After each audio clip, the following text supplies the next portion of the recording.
Hello everyone, this is the second video for the beginner's guide for trapped ion quantum computing. And in the first video, we talked about how to define qubits in a trapped ion system. And we defined two kinds of qubits, which are optical qubit and hyperfine qubit. And in this video, I'd like to explain how to get the ions. In the last video, we used the we said that the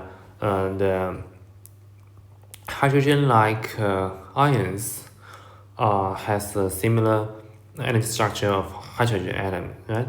So, but if the ion is attached to a metal, it can, for example, you just ionize a metal.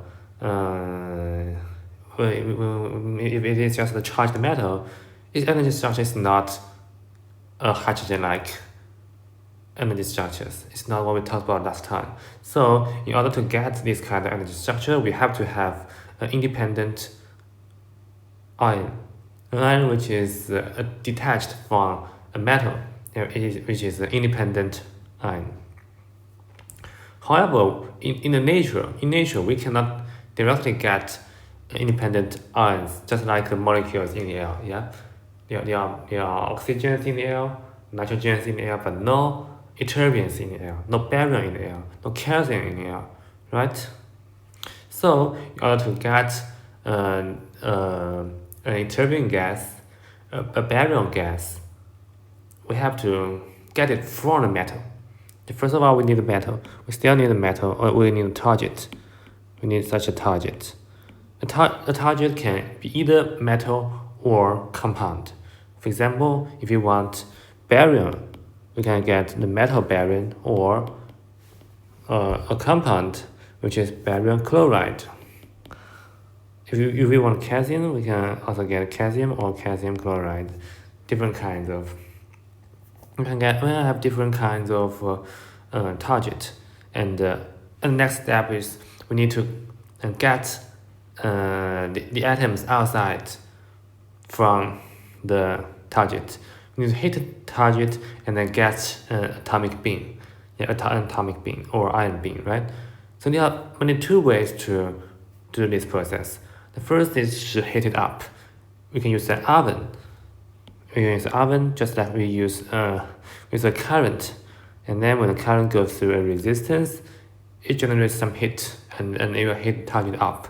After the target is heated to a particular temperature, you can get atoms out. Atoms out. For example, this might be the barium atoms. There will be an atom beam going outside the target, and it goes outside. This is the first way, an oven, and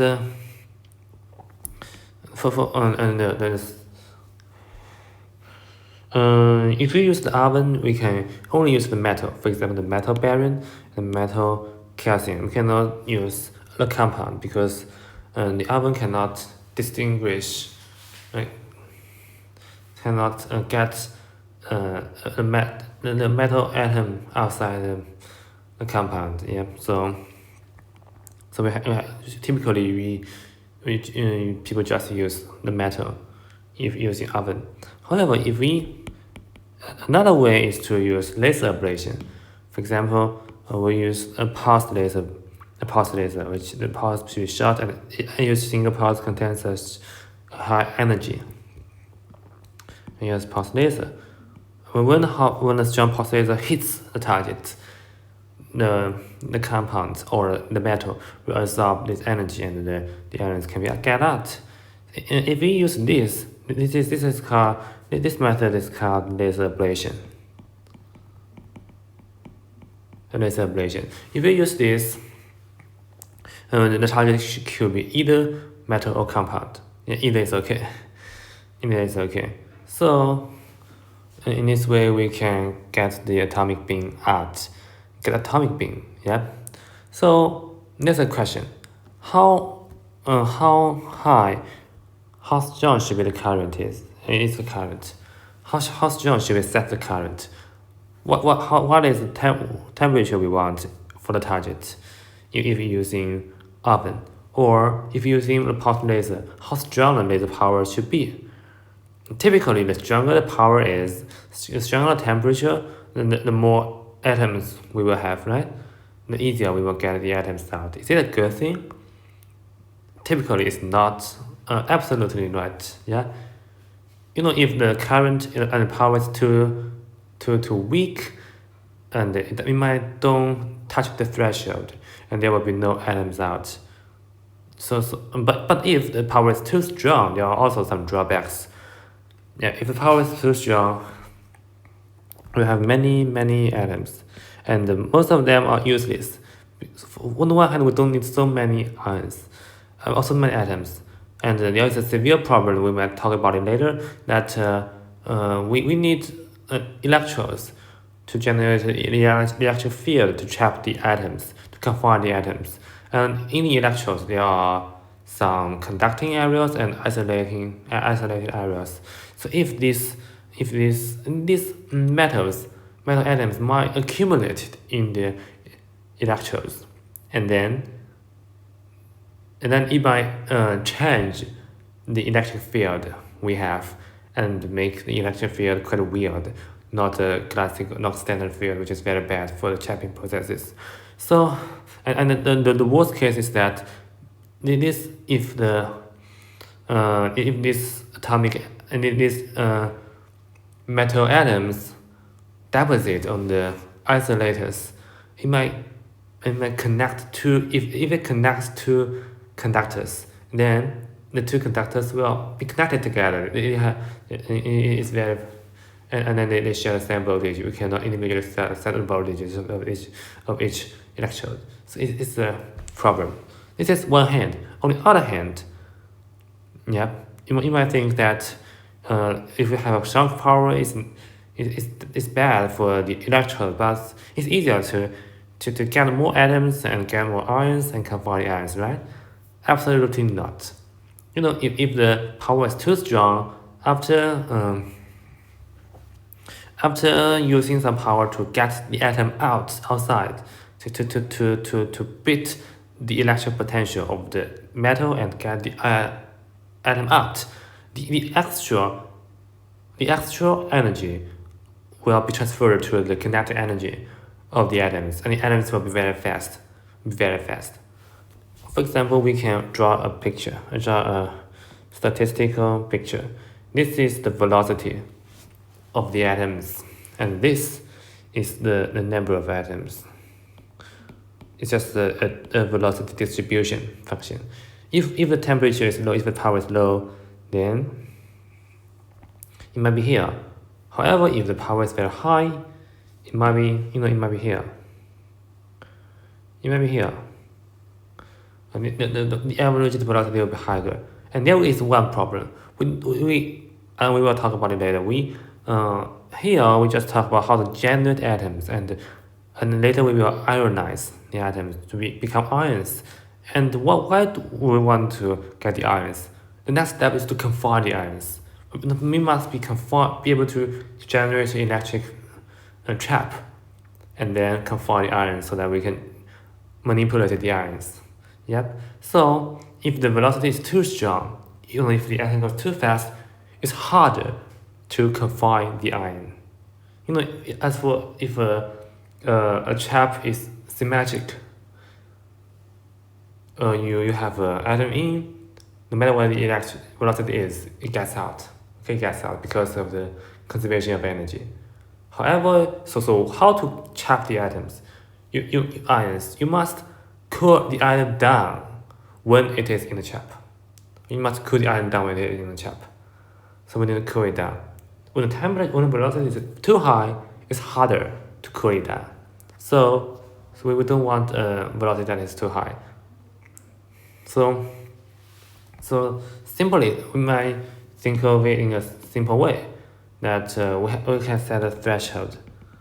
Maybe under the velocity threshold, we can cool it down. We can cool the atoms down, and the atoms are trappable, are possible to be trapped by the electric field. So if the temperature is very high, you just such a small fraction of ions that could be trapped. However, if the temperature is lower, there are more, a larger area, and there are more ions possible to be trapped. So typically, maybe the power should not be too high. So we need to balance. Okay, we need to balance. Not higher better. Okay, we need to balance. And if we compare the methods of oven and laser ablation, you will find that laser ablation has some benefits. On the one hand, the targets don't have to be metal. It can also be a compound. On the other hand, it will not generate too much heat. If you use oven, you heat the whole target up, and there was some additional heat transferring in the whole cavity. Sometimes we need cryogenic trap to trap the ions, because in the cold environment, in low temperature environment, the electric noise of the electrodes are smaller. It's better, and on the other hand, the vacuum can also be better. And yeah, the pressure can be lower. Okay, so we don't want the temperature to go up. However, if you use oven, the temperature goes up. But if we use laser ablation, the temperature don't go up too severely. Yeah, it generates less heat, and then it just hits a small region of the target, not hitting up nearly the whole target. So the laser ablation won't generate too much heat and won't cause the temperature to go too high. This is the benefit of laser ablation. And then this is the first step to get the atomic beam. Next step is to ionize, so that we can get ions, right?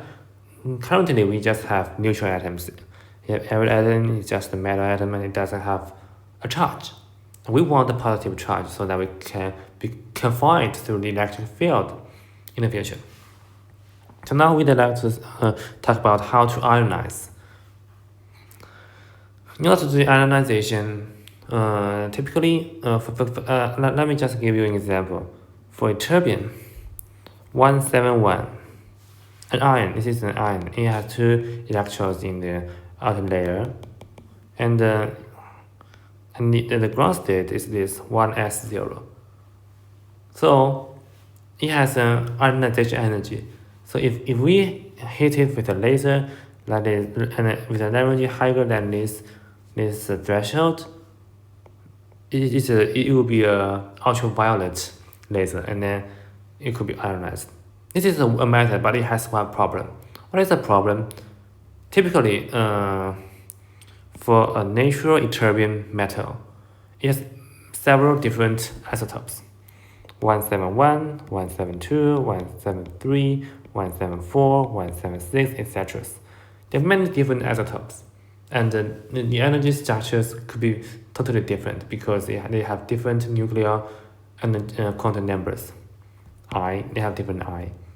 So typically we want ytterbium 171 because the I equals 1/2, which is very ideal result, yeah. So that we can use the hyperfine qubits, and then can easily do the state initialization and the detection. The energy structure is not too simple, it's neither too simple nor too difficult, not too complicated. Yeah, it's an idea, but naturally there are some other isotopes. How to get the other isotopes out? If you don't get them out, after trapping, you will find that because they have a different illumination, a different wavelength of the transitions. Later we will see that if you use camera to see the ions, some of the ions are bright, they are what we want, for example 171, but there are some ions that are dark, they could not be illuminated by the laser. They might be other isotopes. So we need to purify and get the isotopes out. So there are typically 2 ways to get out other isotopes. The first way is for the target. You can do the purification of the target itself and make a purified ytterbium metal. This is the first way. The second way is to do the isotope selection during the ionization process. If we use this method, we cannot we can never, it's impossible to distinguish different isotopes. Because, the ionization energy is very near for these different isotopes. Yep, and the energy of the laser, the photon must be much higher than the threshold, so it's impossible to distinguish them. However, we can have another way. We can use another layer. We can have a so-called two-step ionization. A two-step ionization. We can use 1p1, this energy level, and this is 399 nanometer. This transition 399 nanometer, and this ionization energy of this is 394 nanometer. It means that we can use a 399 nanometer laser to excite it to this state. And there is a feature for different isotopes. This transition, the frequency of this transition varies. They are different, and the gap might be tens of megahertz, which is larger than the natural line width of this transition. So if the power of this laser is not too high, it's possible to have isotope selection through this light. Typically, if we draw, this is the frequency of this 399 nanometer laser, and this, if we just, for example, get the atoms here and illuminate the atoms with 399, we will see it. The atoms will have or go on this transition, and then they also have spontaneous emission, and the spontaneous emission could be collected by imaging system we built, and then we will see a fluorescence from the atoms, which is called atomic fluorescence, and this is atomic fluorescence. During the process of trapping ions, this is the first step. If we see the atomic fluorescence, it means that there's no problem with the target, and the laser ablation process and the ionization process. It is the first step, and if we scan the frequency of the 399 laser, we can see several different peaks, which corresponds to different isotopes. And with scanning, we can see multiple different dips. Sometimes we see fluorescence, sometimes we don't see them. And then we need to set the frequency to the frequency we want to get the isotope we want. Okay, to get the isotope we want. And then we just excite. Then we will be able to just excite ytterbium-171 to this state. And then for the second ionization process, we can use any laser which has a wavelength shorter than 394 to ionize it, the ytterbium-171. Typically, we just use 370 because we use this for the cooling. And this is just a laser for the transition of S and P for the ytterbium ion. Okay, for the ytterbium ion, so we'll just use 370. Typically, use 370 for the second step of ionization. So this is the ionization process and how to do the isotope selection. And the next problem is how can we shed the 399 laser on the target, on the atoms. There are multiple different directions. For example, we might have this direction, 399. Is it okay? Yes, it's okay, but there are problems, which is called the Doppler effect. The atoms are going towards this direction, and the atom and the light are going towards each other.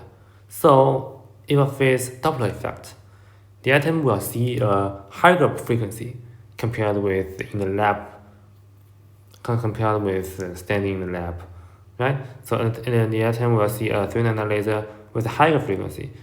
And because of the atoms have different velocities, right? They have a velocity distribution like this. So different ions with different velocities experience different frequencies of the 3 nano laser.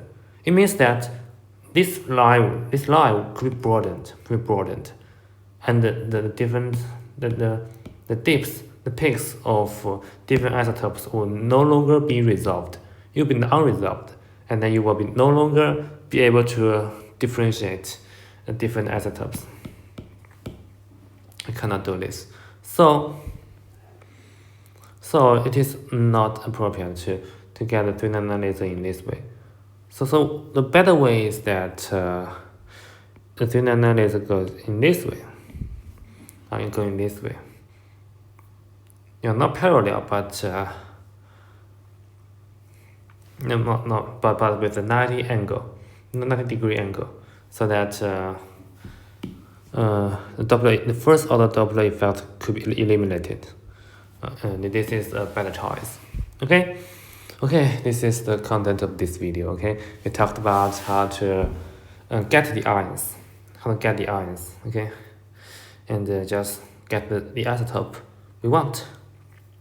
And then in the next video, I will talk about how to confine the ions. We have some ions, have atoms, and using the 3 nano laser, these are ions now with a positive charge. And then we want to trap the ions. We need a trap. We need some electric potentials to confine the ions. And then finally, we can use the ions to do something we want, something interesting, something to do the quantum computing. Okay, yeah, so this is all of the contents of this video. Thank you for your attention. Bye bye.